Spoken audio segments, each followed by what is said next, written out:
competencia del juez contencioso administrativo en los casos de competencia desleal. Le damos la bienvenida a los siguientes panelistas. En primer lugar, al doctor Mauricio Jaramillo Campuzano. Él es abogado de la Universidad Javeriana en Bogotá, Colombia, con especialización en Derecho Comercial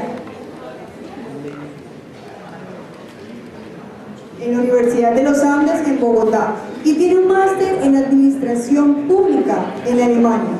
Ha sido profesor de las cátedras de Propiedad Intelectual y Competencia en la Universidad Javeriana, tanto en pregrado como en posgrado. Actualmente es socio de la firma Gómez Pinzón Abogados. Bienvenido. En segundo lugar, tenemos al doctor Julián Solorza Martínez. Él es abogado y especialista en Derecho Comercial de la Pontificia Universidad Javeriana. Tiene experiencia representando empresas de distintos sectores en litigios comerciales y conflictos derivados de contratos estatales. El doctor Solorza también cuenta con amplia experiencia en temas de competencia y protección al consumidor. Actualmente es asociado director de DLA Paper Martínez Beltrán. Bienvenido, doctor. Finalmente, para moderar este panel, tengo el gusto de darle la palabra al doctor Alejandro Ibarra. Él es abogado de la Pontificia Universidad Javeriana de Bogotá, especialista en Derecho de la Competencia y Libre Mercado de la misma universidad. Trabajó en el despacho del superintendente delegado para Energía y Gas. Bienvenido al doctor Ibarra. Bueno, hasta ahora creo que vamos a ser cortos, aprender.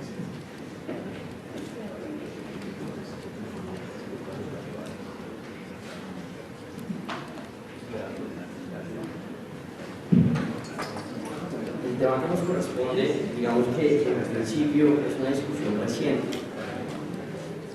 El juez competente para tramitar las demandas de competencia desleal fue pacífico hasta hace unos años.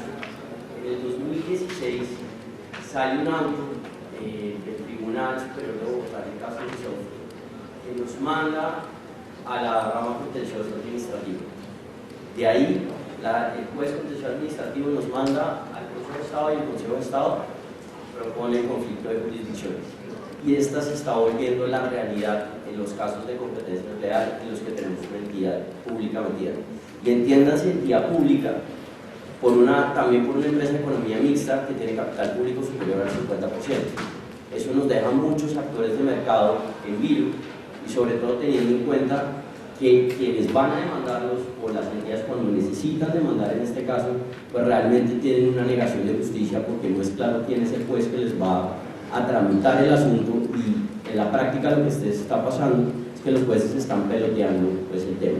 Entonces, pues el panel lo vamos a dividir básicamente en quién debería ser el juez, pues la jurisdicción competente.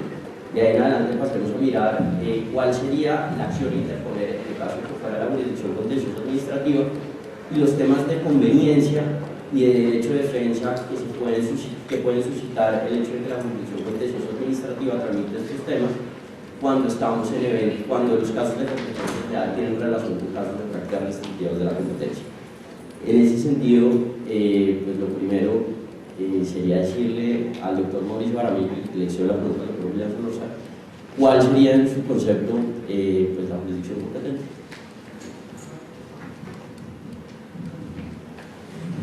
Bueno, yo en primer lugar debo decir que estoy en total desacuerdo con ese conflicto de competencias que nos han planteado. Yo personalmente pienso que el tema estaba claro y debe quedar claro como estaba hasta esto de auto y los múltiples autos que salieron después. No solo por un tema de legalidad, sino un tema de razonabilidad y acudiendo un poco al sentido común, que a veces se nos olvida, y el derecho no puede olvidar eso. Entonces, en primer lugar vamos al tema de legalidad, que es que el fundamento para generar este conflicto es el artículo 104 del CEPAC. De ahí sale todo el problema. Y el artículo 4 del CEPACA dice que las controversias y litigios originados en actos, contratos, hechos, omisiones y operaciones sujetos al derecho administrativo. Y al decir sujetos al derecho administrativo, para mí la norma está siendo clara que le está poniendo una cualificación. La norma para mí tiene una clara cualificación, no es todo acto, no es todo contrato, no es todo hecho o no es toda omisión de este tipo de entidades, sino aquellos que corresponden y literalmente dice sujetos al derecho administrativo. Entonces, para mí la norma es clara en esa cualificación, la norma es clara en establecer para qué tipo de actos estamos hablando, no todos los actos, sino solo aquellos perdón, que corresponden que sean sujetos al derecho administrativo. Pero vamos un poquito más atrás.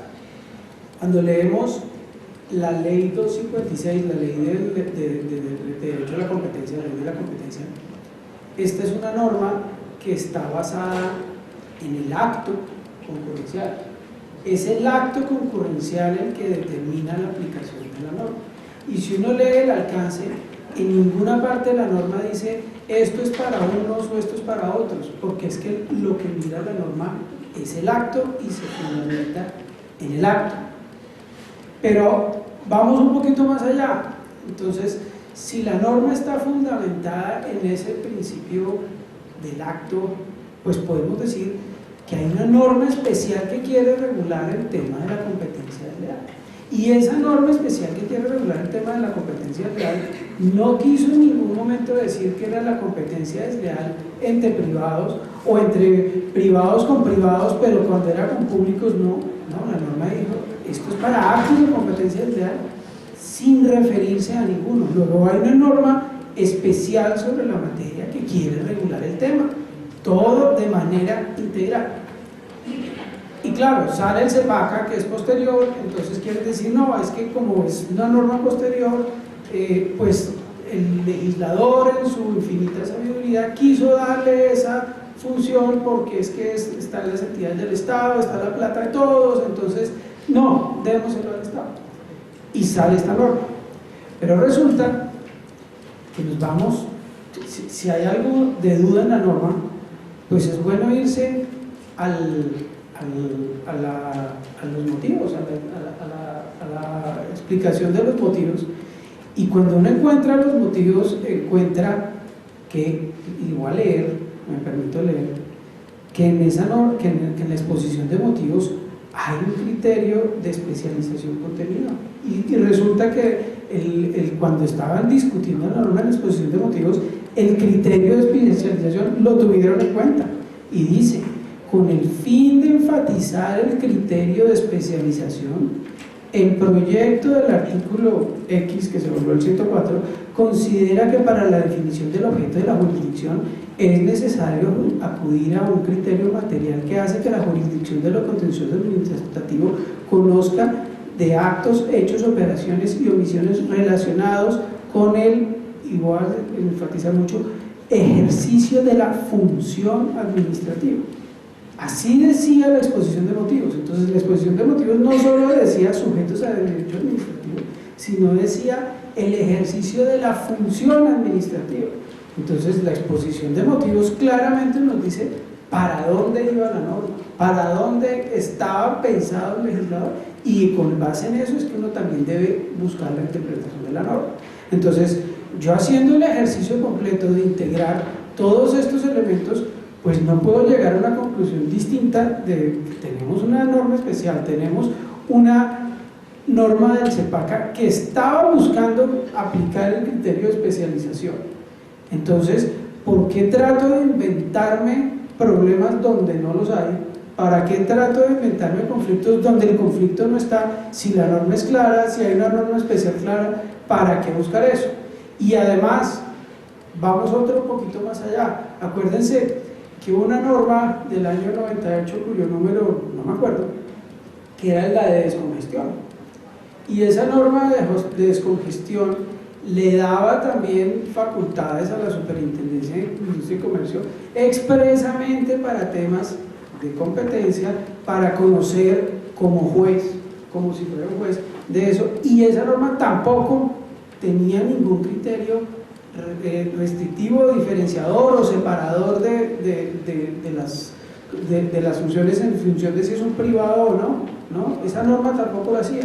Entonces, todos los antecedentes normativos, regulatorios y hasta de justificación de la norma nos dicen que no es así. Entonces, pues claramente mi conclusión tiene que ser que no puede haber ese conflicto. Las normas para mí son claras y no deberíamos siquiera estar sentados aquí más bien almorzando ya. Bueno, Julián, ¿usted qué piensa? Bueno, yo creo primero que la cuestión fundamental es determinar qué es la cuestión administrativa.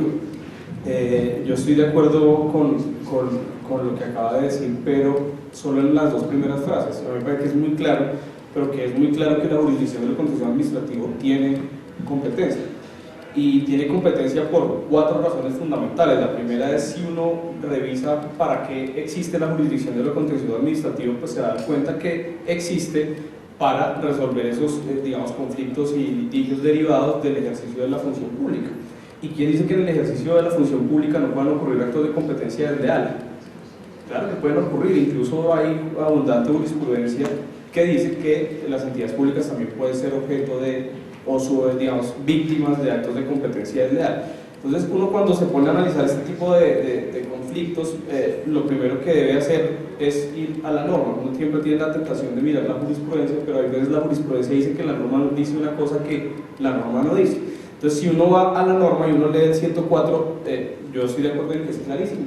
Y ahí dice claramente que la jurisdicción está instituida para conocer, además de lo dispuesto en la Constitución Política y en las leyes especiales, que esto es muy importante porque no solo agota las competencias en lo que diga el Código, sino en otras leyes especiales, como podría ser la competencia desleal. Dice que está instituida para conocer de las controversias y litigios originados en actos, contratos, hechos, omisiones y operaciones sujetos al derecho administrativo en los que estén involucradas las entidades públicas o los particulares cuando ejerzan función administrativa. Y además, por si lo anterior fuera poco, el numeral primero que sigue señala: igualmente conocerá los siguientes procesos: los relativos a la responsabilidad extracontractual de cualquier entidad pública, cualquiera sea el régimen aplicable.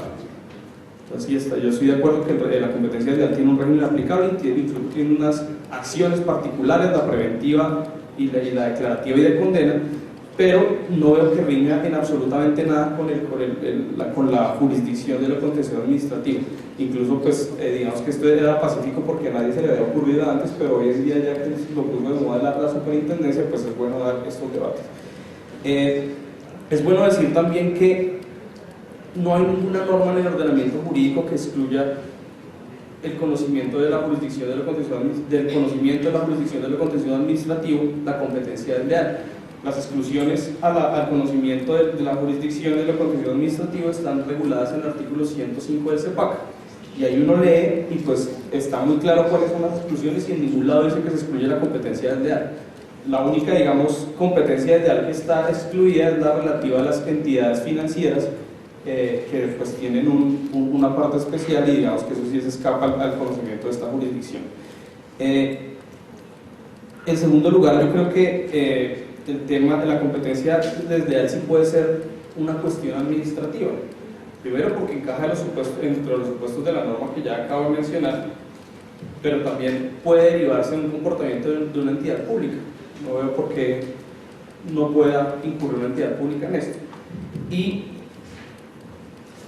digamos, actualmente hay varias decisiones que se han pronunciado en ese sentido, pero digamos que la jurisprudencia no es clara, porque las decisiones, digamos, que han tomado diversos rumbos que ahorita los vamos a ver, y lo que dicen estas decisiones hay desde autos de jueces administrativos, del tribunal administrativo y del Consejo de Estado. Unos señalan simplemente que sí es una cuestión administrativa, pero la remiten al Consejo de Estado. Otros simplemente señalan que tienen que revisar en cuáles de las acciones de lo contencioso administrativo cabría una acción de competencia desleal, y digamos que eso es lo que genera las complicaciones a nivel práctico, que eso es lo que no se ha estudiado porque no había pasado. Entonces, redondeando el punto, yo sí creo que es un debate que hay que dar. Yo sí creo que la jurisdicción administrativa tiene fundamentos para conocer de este tipo de acciones, y también creo que esto genera unos conflictos que deben resolverse, como digamos, resolver dentro de la jurisdicción contenciosa administrativa quién es el juez aplicable, qué tipo de acción se aplica, porque en el contencioso administrativo claramente no hay una de competencia desleal, qué procedimiento se sigue y qué requisitos particulares debe tener en cuenta el juez a la hora de tramitar este tipo de acciones. Una réplica corta. Primero, el sistema financiero, las entidades del sistema financiero no son las únicas que están excluidas. Si nos vamos a, por ejemplo, las entidades prestadoras de servicios de redes de telecomunicaciones y que tienen su propio régimen, ahí también hay una exclusión. Entonces, esto no es que el 105 traiga todas las exclusiones y acá no, hay un montón de cosas que no solo están ahí. Y otro de ese montón de cosas es la norma de competencia, porque la norma de competencia, al estar basada en el acto, al ser especial, pues considero que está dentro de las exclusiones, porque además el Código General del Proceso de manera expresa lo dijo. Vean, la superintendencia es la que tiene la competencia, la prevención la tiene con los jueces civiles del circuito, y cuando está hablando de competencia, está hablando de lo que dice la ley de competencia, donde la ley de competencia no distingue. Entonces, por eso es que creo que esa excepción también aplica acá. Aquí también el Código General del Proceso dice, vea, esto es acá. Entonces, ahí está el numeral, el artículo 105 no es taxativo, no es completo. Ahí hay otras excepciones que caben. Y tan caben que hay una expresa, como la de las prestadoras de servicios de redes, y hay otra como la competencia atendiendo al criterio de especialidad. Bueno, entonces para resumir las posiciones, básicamente, por un lado tenemos la especialidad de la norma, la especialidad de la materia, y eso nos deja en el escenario que teníamos pacífico. Y Julián sí se adhiere pues al 104 con sus excepciones en el 105. Básicamente, esas conclusiones se mantienen indiferentemente de si la entidad pública es la demandante o la demandada. O sea, en el caso en el que es la entidad pública quien es demandada, igual usted sostiene lo mismo que... Sí, total, y aprovecho el espacio para la contrarréplica del doctor Mauricio, porque sí, obviamente las excepciones están ahí, no son las únicas, y donde quiera que estén las excepciones pues deben aplicarse, pero no hay ninguna norma que exceptúe literalmente, exceptúe el conocimiento de la competencia de los contenciosos administrativos. Yo no lo conozco, por lo menos.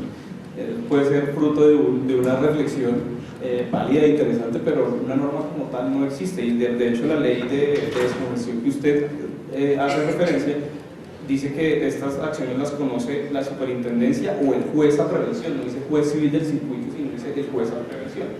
Entonces el juez, pues estamos hablando del juez, pueden ser todos los jueces de la República.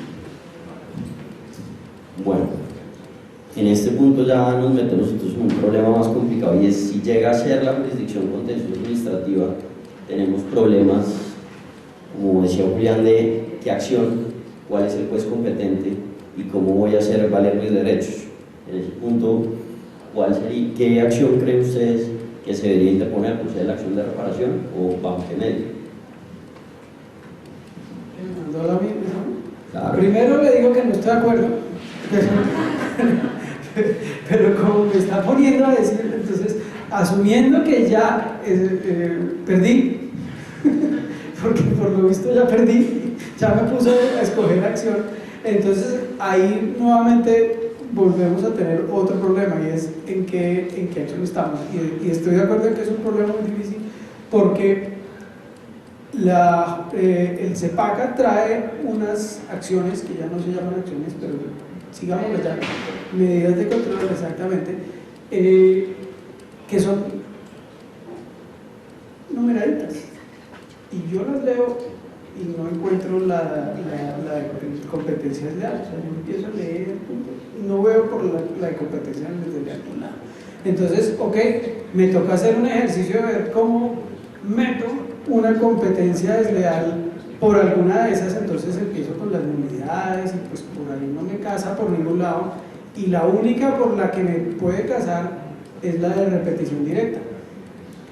y entonces me toca hacer un ejercicio de magia jurídica para encajar una competencia desleal por una reparación directa, donde hay un tema conceptual que creo que es muy difícil de manejar, y si nos invitan al evento del próximo año podemos hacer un panel de eso, y es discutir cómo encauzo yo un ilícito concurrencial bajo el concepto de daño antijurídico previsto en la acción de repetición directa.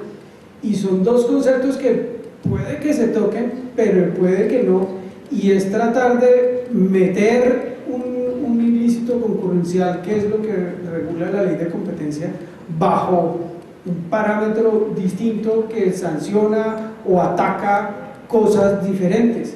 Entonces, ese es el ejercicio de magia que también me parece que toca hacer, y esta ya no es magia procesal, sino magia de fondo, de cómo encauzar estos dos tipos de acciones que no conceptualmente son distintas bajo una sola.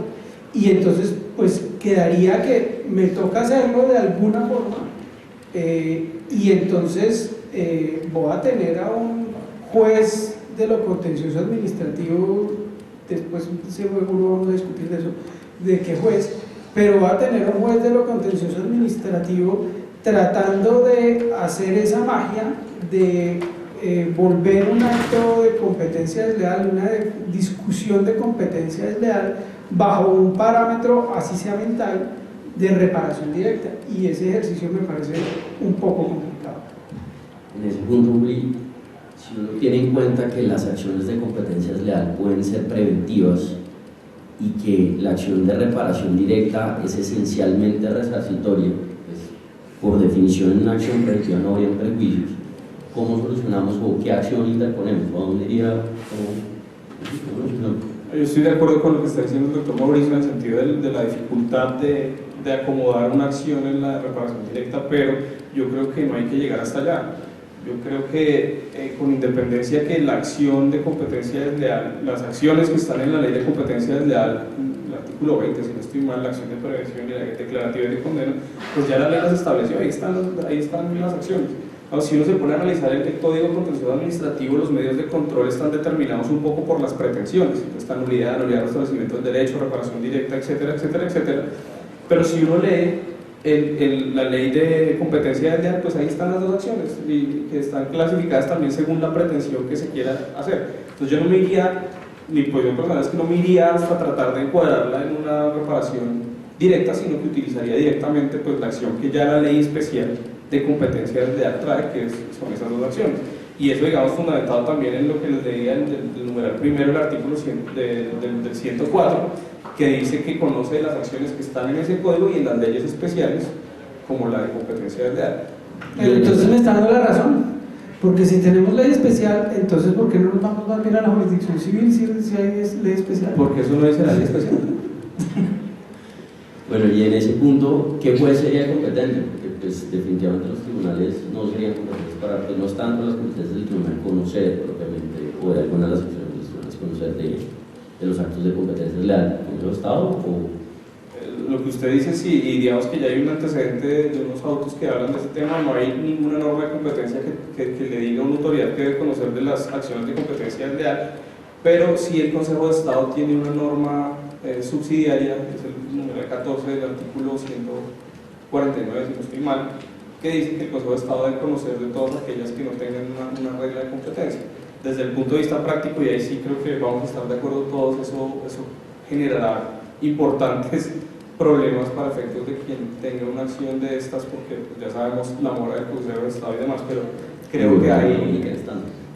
Pero además yo creo que tiene un doble tema de afectación al derecho de defensa y al derecho al debido proceso, y es efectivamente la doble instancia, pero no solo eso, sino que si uno está en la jurisdicción civil tiene el derecho a que le resuelvan en un año, que se puede extender por 6 meses más, y la apelación por 6 meses, que se puede extender otro poquito más, pero pues digamos, estamos hablando de 2, 3 años, pero en la jurisdicción de lo contencioso administrativo lo resolverán mis hijos. Y eso me lleva a hacer la reflexión, y es que cuando estamos en materia civil, pues se dice que tenemos un año para la acción preventiva, que por pues, año ampliado con esos términos, pero pues probablemente cuando salga en el contencioso la acción preventiva pues ya no será preventiva, ya se habrá materializado el daño. Pues, Sí, no, porque digamos que como todo esto es textura abierta, ya ha habido tutelas sobre ese tema del año y ya hemos visto cómo ese tema del año ya no se cumple como dice. Y digamos, si uno fuera, digamos, fiel a lo que dicen las normas, uno mira el procedimiento administrativo y eso también es de días. Entonces, la primera tiene que hacerse 30 días y el periodo probatorio solo podrá durar 40 y de ahí el alegato podrá durar. Obviamente eso no se cumple mucho y también, pero entiende, digamos que podría encontrar uno mucho más garantías, pero pues insisto en que eso no quiere decir que la contencioso administrativo no pueda conocer. Y esto me lleva pues a una reflexión que yo creo que se ha hecho a lo largo de todas estas jornadas y es nosotros y la asociación y la academia se ha gastado mucho tiempo en pensar como unas políticas de competencia, cómo mejorar todo este tema, pero aquí hace falta la mitad del cuento y es un tema que deberíamos preocuparnos más como sociedad y es el tema judicial. Ya ayer lo estaban diciendo muy claramente y es de qué nos sirve tener un régimen interesante, solvente, sólido, si el control judicial está siendo nulo. El control judicial y el control efectivo es lo que hace que todo eso que se diseñe pues cumpla las finalidades de la ley, pero si no acercamos a los jueces y no le ponemos como lupa a cómo se está haciendo ese control judicial, pues de nada nos va a servir este tipo de debates y pues digamos en ese orden desde así celebro mucho el nuevo comité procesal que la asociación ha creado, que creo que puede servir para todos estos temas y me parece interesante. Un tema que se me acaba de ocurrir es, si nos acogiéramos a lo que usted está diciendo, de que entonces hay que aplicar la ley de competencia en la jurisdicción de lo contencioso, entonces, si eso es así, uno podría pedirle medidas de 24 horas al Consejo de Estado. Es que esa era la siguiente pregunta. Porque claro, porque si usted va a aplicarlo así, entonces en ese orden de ideas yo puedo decirle al Consejo de Estado, que dijimos que debería ser el que conozca, entonces señor Consejo de Estado, vea, aquí en la ley de competencia hay medidas de 24 horas, por favor adópteme una medida del Consejo de Estado. Usted ve al Consejo de Estado decretando medidas de 24 horas, así sea una cosa flagrante, mejor dicho, absurda. La verdad yo no lo veo, pero una cosa es cómo funciona y otra cosa es lo que dice la ley, ¿sí? Porque incluso en la ley dice podrá en 24 horas. Yo se los puedo pedir. Si me pregunta, ¿usted le puede pedir cosas a Estado? Sí, yo lo puedo pedir. Que me lo vaya a dar en 24 horas, yo digo que no, y ni siquiera yo no metería la mano en el Consejo de Estado, te lo garantizo. Pero el tema, digamos, la discusión legal, sí, pues tiene otras connotaciones.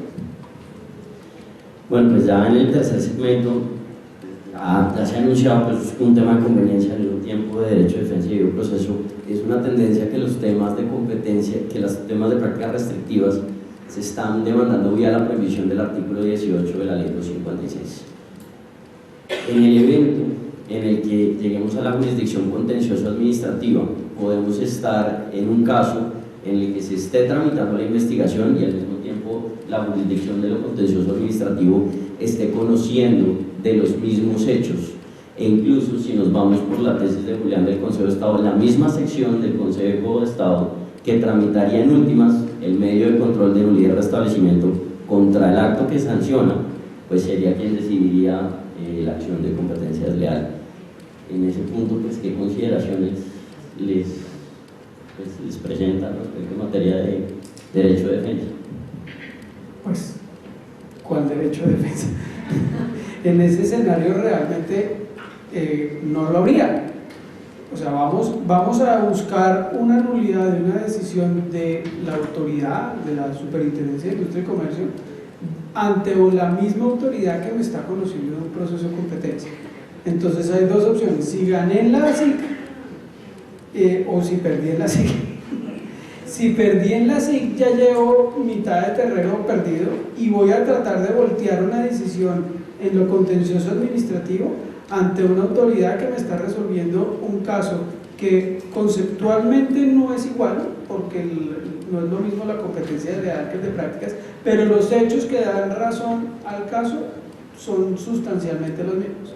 Entonces, primero, pues le voy a llevar a la autoridad de control que tiene la función de decidirme el caso de competencia, el caso de competencia desleal, para que me reciba y le voy a ir a llevar a entregarle la resolución para que me la voltee. Entonces, y el mismo tribunal, la misma autoridad me va a decidir los dos, seguramente al tiempo, pues obviamente me va a decidir lo mismo.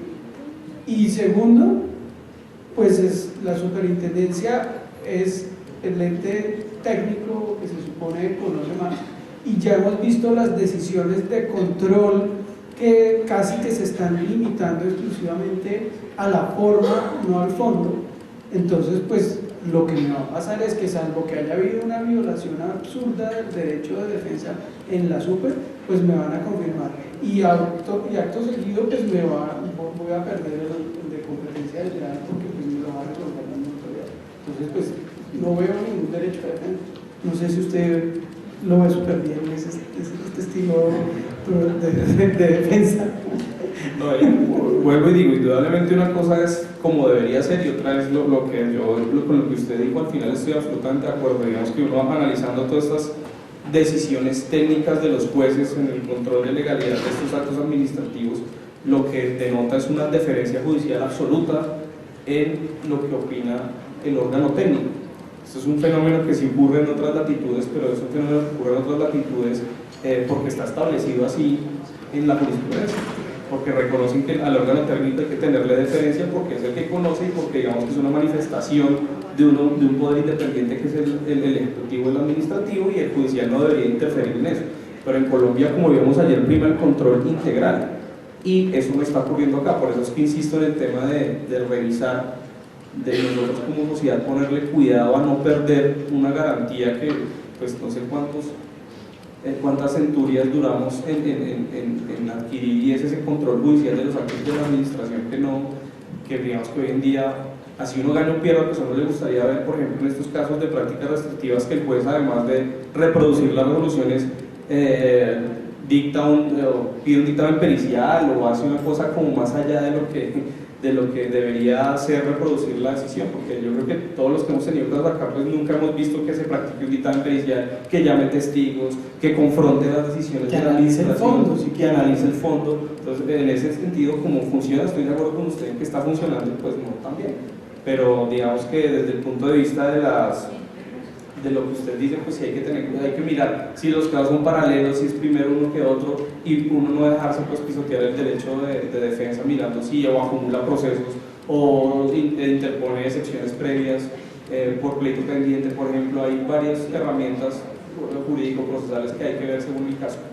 Sí, el caso es que si hay pronunciamiento de la parte jurisdiccional y contencioso antes que la CIC, olvídese que... Pero a ver, pero vamos a la vida real.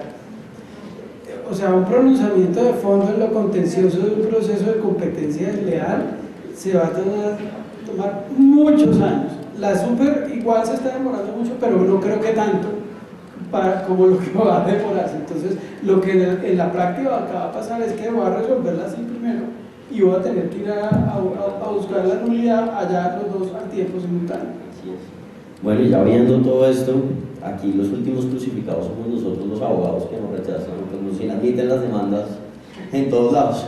Pues al final nos toca hacer algo. ¿Dónde interpondrían la demanda? Yo la metería en un juez civil circuito, porque si lo meto en la SIC me va a decir que no tiene jurisdicción.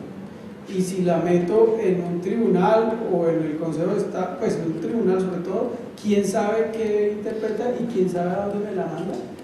Entonces yo la metería hoy en día en un juez civil circuito, no sé usted. A mí en principio me gustaría meterla en la SIC, pero ya sé que la estamos mandando a otro lado.